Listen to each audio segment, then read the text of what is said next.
पिछली कुछ कड़ियों से हम गैरी के केस का ज़िक्र कर रहे हैं।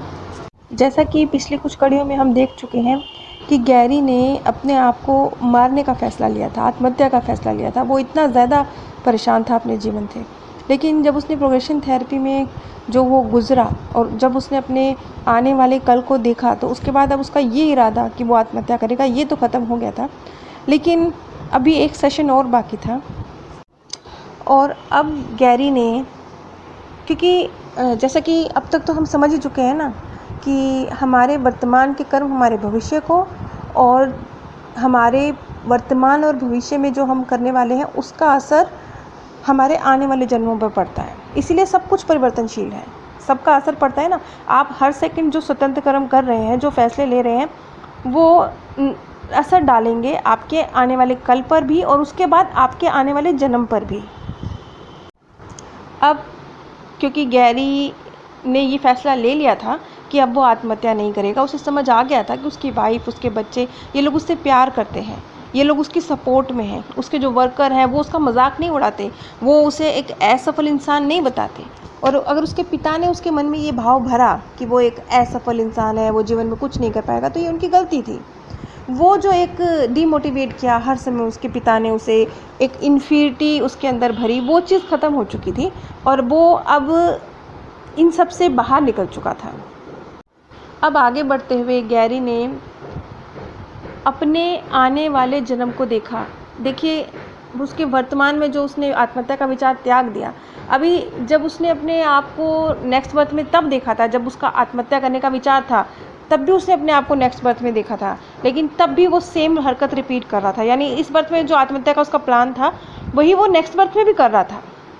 अब इस बर्थ में जब उसने पूरी तरह से इस भाव को अपने मन से निकाल के बाहर फेंक दिया कि वो आत्महत्या करे, वो नहीं करेगा, तो अब इसका असर भी उसके नेक्स्ट बर्थ पर पड़ने वाला था और यही हुआ। और अब जब गैरी ने अपने आप को नेक्स्ट बर्थ में देखा, तो उसने अपने आप को एक वैज्ञानिक के तौर पे देखा। वैज्ञानिक जो पेड़ पौधों के ऊपर शोध करते हैं, और ख़ास तौर पर क्योंकि वो खुद भी शाकाहारी था और वो शाकाहारी मतलब लोगों को यही चाहता था कि समाज में इस तरह का एक दृष्टिकोण डेवलप हो कि दूसरे जीवों को हानि ना पहुंचाई जाए। अब मैं तो ये समझती हूँ कि जो गैरी के अंदर इतना ज़्यादा एक दृष्टिकोण था ना कि नहीं, दूसरे जीवों को हानि नहीं पहुंचानी, एक प्यार था कहीं उसके मन में इन निर्जीव जीवों के लिए, शायद यही था, यही कुछ ब्लेसिंग थी उसके साथ, यही एक सकारात्मक ऊर्जा थी उसके साथ कि वो इन सारी परिस्थितियों से बाहर निकल पाया। और ना सिर्फ वो बाहर निकल पाया, बल्कि अब उसने जब अपने आप को नेक्स्ट बर्थ में देखा, तब भी उसने यही देखा कि वो पौधों के ऊपर एक रिसर्च करने वाला वैज्ञानिक है। ख़ास तौर पर वो एक ऐसी पौधों की प्रजातियां विकसित करने जा रहा है जो पोषण की दृष्टि से जो लोग मतलब दूसरे जीवों को मार के खाते हैं और ये कहते हैं कि वो बहुत पोषण देते हैं और पेड़ पौधों से मिलने वाली खुराक में इतना पोषण नहीं होता, इस चीज़ को नज़र में रखते हुए वो इस तरह की प्रजातियों को विकसित कर रहा था जो शाकाहारी हो, क्योंकि पेड़ पौधों से मिलने वाले अन्न होगा, लेकिन उनका पोषण जो है वो मांसाहार से कहीं ज़्यादा हो, ताकि लोगों के मन से ये टेंडेंसी निकले और लोग शाकाहार की तरफ बढ़ें। और जो सबसे बड़ी बात थी, सबसे खूबसूरत बात थी, वो ये थी कि अब उसके जीवन में, अब गैरी के जीवन में ना तो कोई जैसे व्यावसायिक रूप से वो बिज़नेस कर रहा है तो हार रहा है, इस तरह का कुछ नहीं था। क्यों? क्योंकि बिज़नेस तो एक्चुअली वो कर ही नहीं रहा था, वो एक वैज्ञानिक के तौर पे कार्य कर रहा है। ना कोई व्यभिचार, ना कोई उदासी, ना आत्महत्या जैसे विचार, कुछ भी नहीं। उसका जीवन एक शांत और अपने कार्य में मगन जीवन, ऐसा उसने अपने आप को नेक्स्ट बर्थ में देखा। आगे ब्रायन विज बताते हैं, अब क्योंकि ये जो प्रोग्रेशन थेरेपी होती है ये 100% सटीक तो नहीं होती ना, तो सब कुछ वैसे ही था। जो क्योंकि आत्महत्या का विचार त्यागने के बाद परिवार का सहयोग, परिवार का प्रेम, वर्कर्स से सहयोग, सब कुछ उसके लाइफ में सही चल रहा था। लेकिन जो उसने देखा था कि वो दुर्लभ सिक्कों का व्यवसाय कर रहा है, इस तरह का व्यवसाय नहीं, उसने आगे चलकर एक मॉडर्न आर्टिस्टों की गैलरी के रूप में अपना बिजनेस शुरू किया। और जो उसने देखा था कि वो परिस्थितियों पे काबू पालेगा, क्योंकि वो गलत नहीं है तो वही मुकदमा भी जीत जाएगा, और ये हुआ। वो जो मुकदमा उसके व्यवसायी ने उसके ऊपर डाला था पैसे का मिसयूज़ करने का, वो भी वो जीत गया, क्योंकि उसने पैसे का मिसयूज़ किया ही नहीं था। खैर, ये सब सेशंस ख़त्म हुए, गैरी का जो सारे प्रोग्रेशन थेरेपी थी वो समाप्त हुई। और कुछ दिनों बाद, क्योंकि ब्रायन वीज़ अपने जो भी उनके क्लाइंट होते हैं उनसे वो कुछ दिनों बाद जानना चाहते हैं कि उनके जीवन की स्थिति कैसी है। तो कुछ दिनों बाद फ़ोन आता है गैरी का, और गैरी उन्हें बताता है कि उनकी बीवी वैसे ही बीमार है, लेकिन पहले जैसे वो चिंता किया करते थे क्या होगा, मृत्यु होगी, क्या होगा, वो अब इन चिंताओं से बाहर है। उसकी पत्नी भी अपनी बीमारी को लेकर चिंता नहीं करती, वो है बीमार लेकिन चिंता नहीं करती। इसी तरीके से गैरी भी इलाज करा रहा है अपनी पत्नी का, लेकिन चिंतित नहीं रहता उसकी बीमारी को लेकर। तो ये एक उनकी लाइफ में परिवर्तन आया है। दूसरा, जैसे उनके पुत्र पहले स्टडी कर रहे थे तो उनके एक बेटे ने फैसला लिया रॉक म्यूजिशियन बनने का। अब देखिए, उसने कॉलेज छोड़ के म्यूजिशियन बनने का फैसला लिया। तो जैसे कि उसके पिता ने उसके साथ किया था, गैरी के पिता ने, जब उसने आर्ट्स के सब्जेक्ट चूज़ करने की कोशिश करी तो उसके पिता ने ज़बरदस्ती उसे साइंस लेने को कहा, और जब उसने आर्ट्स ली तो उसको बहुत ही इन्फीरियर फील कराया। ये कहा कि तुम तो जीवन में कुछ कर ही नहीं सकते। लेकिन गैरी ने ऐसा नहीं किया। गैरी एक तरह से शायद अपने पिता ने जो किया था उससे सबक ले चुका था। तो उसने अपने बच्चे को, वो भी नहीं चाहता था कि उसका बच्चा म्यूजिशियन बने, लेकिन उसने फिर भी उसे सपोर्ट किया। उसने अपने बच्चे की हिम्मत बढ़ाई, उसको कहा कि बेटा मुझे तेरे पे भरोसा है, तू जो करेगा बेहतर करेगा, अच्छा करेगा। मतलब जो गलती गैरी के पिता ने करी उसके साथ, वो गलती उसने अपने बेटे के साथ नहीं करी।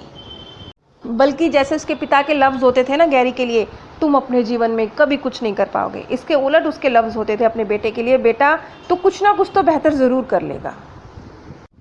अब ये book same soul many bodies, ये तो यहीं ख़त्म होती है। लेकिन अब एक निचोड़ ब्रायन वीज़ ने, जो, क्योंकि ब्रायन वीज़ अभी भी जीवित हैं और वो फ्लोरिडा में ये कार्य करते हैं। हाँ, अब वो शायद एक ऑफिस खोल के जो पहले की तरह कार्य नहीं करते, लेकिन अभी भी वो सेमिनार लेते रहते हैं, अटेंड करते रहते हैं। तो अब वो अंतिम एक बात कहते हैं, वो कहते हैं कि, अब मैं आपको एग्जैक्ट ब्रायन वीज़ के शब्द बताने जा रही हूँ। वो कहते हैं कि मैं अपने सेमिनारों का प्रयोग भविष्य देखने के माध्यम के रूप में करता रहा हूँ।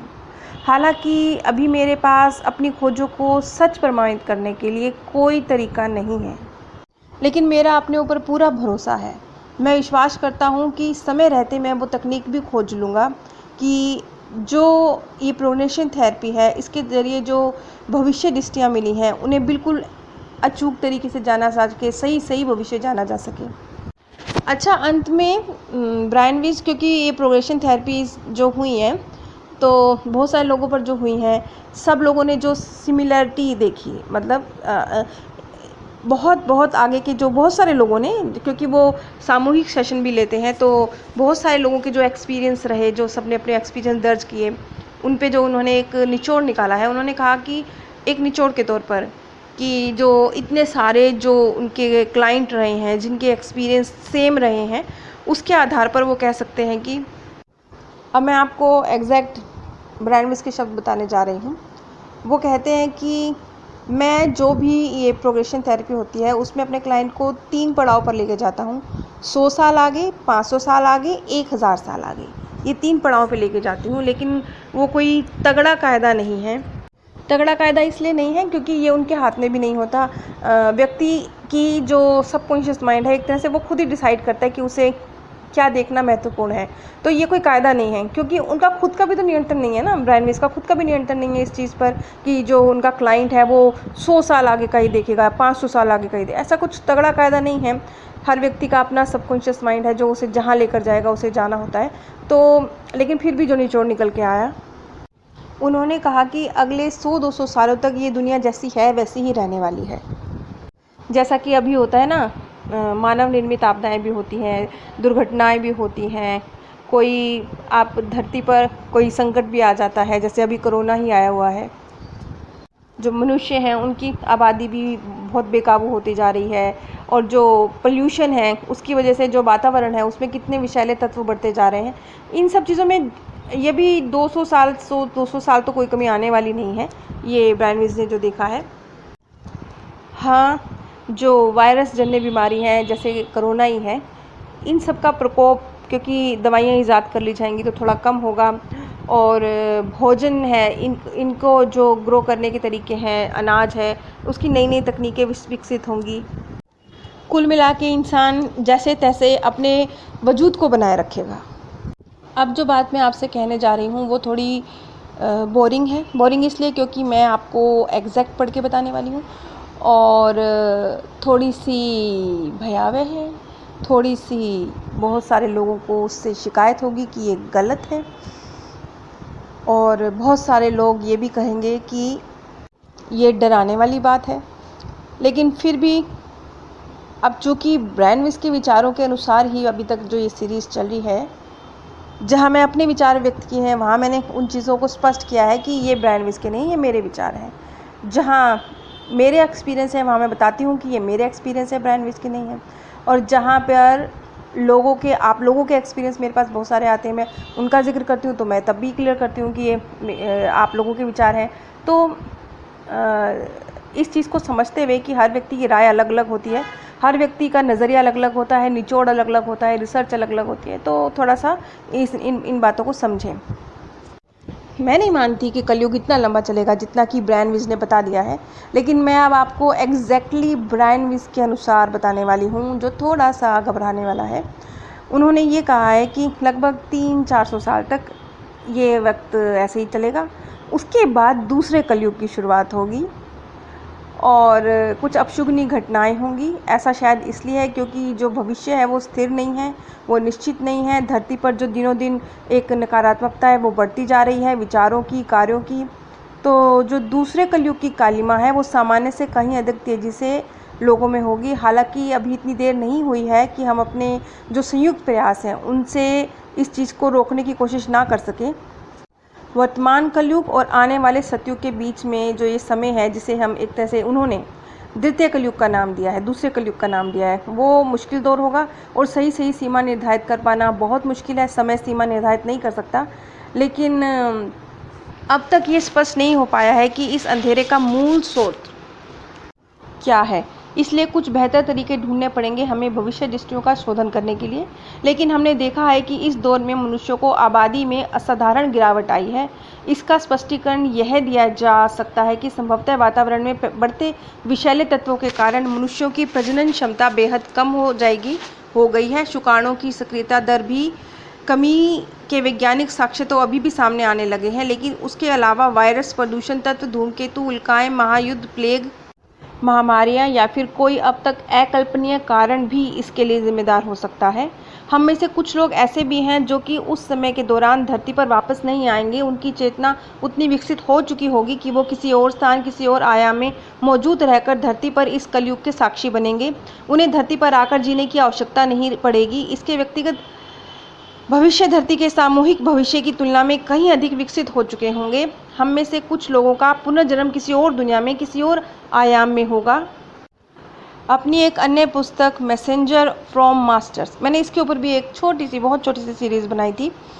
आप कहेंगे तो मैं इस बुक को पूरी डिटेल में डिस्क्राइब करूंगी। मैंने बहुत छोटी सीरीज़ बनाई थी, लेकिन आगे वो इसी बुक का नाम लेकर कहते हैं कि मैंने एक चिंता जताते हुए लिखा था इस बुक में कि धीरे धीरे हमारी दुनिया एक कमरे वाली पाठशाला से, जहाँ की पहली कक्षा से लेकर 12वीं कक्षा तक के विद्यार्थियों की भीड़ जमा है, दो अलग अलग पाठशालाओं, प्राथमिक तथा माध्यमिक, में तब्दील होती जा रही है। लेकिन हाई स्कूल या कि उच्च शाला यहाँ नहीं है और न ही होगी, तब तक नहीं जब तक कि हम यहाँ प्रदूषण, विनाश और हत्याओं का सिलसिला बंद नहीं कर देते। कुछ लोग अवश्य ही ऐसे हैं जो कि हाई स्कूल में पहुंच चुके हैं तथा कुछ ने तो महाविद्यालय में भी दाखिला पा लिया है, किंतु वो किसी अन्य आयाम में हैं। अब वे बिंदु पर पहुंच चुके हैं, उस बिंदु पर पहुंच चुके हैं जहां से अब उन्हें धरती पर पुनर्जन्म लेने की कोई आवश्यकता नहीं है और कोई ज़रूरत भी नहीं है। शायद वे अपने नए घर, किसी नए आयाम में बैठकर दूर से ही हमारी सहायता कर रहे हैं यहाँ तक पहुँचने में। वे लोग जो कि महाविद्यालय में हैं, अभी विश्वविद्यालय जाने की तैयारी में हैं, जहाँ कि उन्हें उस परम सत्ता में विलीन हो जाना है। ये जो आखिरी के 2-3 मिनट की ऑडियो है, इसमें मैंने आपको एग्जैक्ट ब्रैनविस के शब्द बताए हैं। ये मेरे शब्द नहीं हैं, क्योंकि मैं नहीं मानती कि सतयुग इतनी दूर है, लेकिन ब्रैनविस मानते हैं। लेकिन इसके अलावा भी बहुत से निचोड़ हैं जो उन्होंने, इन सब जो इतने सारे लोगों पर उनके सेशंस रहे, इतने सारे लोगों के साथ जो उनका काम रहा, उस पर जो निचोड़ निकल के आए, तो वो सब निचोड़ क्या हैं, वो आखिरी निचोड़ मैं अपने आने वाली कड़ी में आपको बताऊँगी।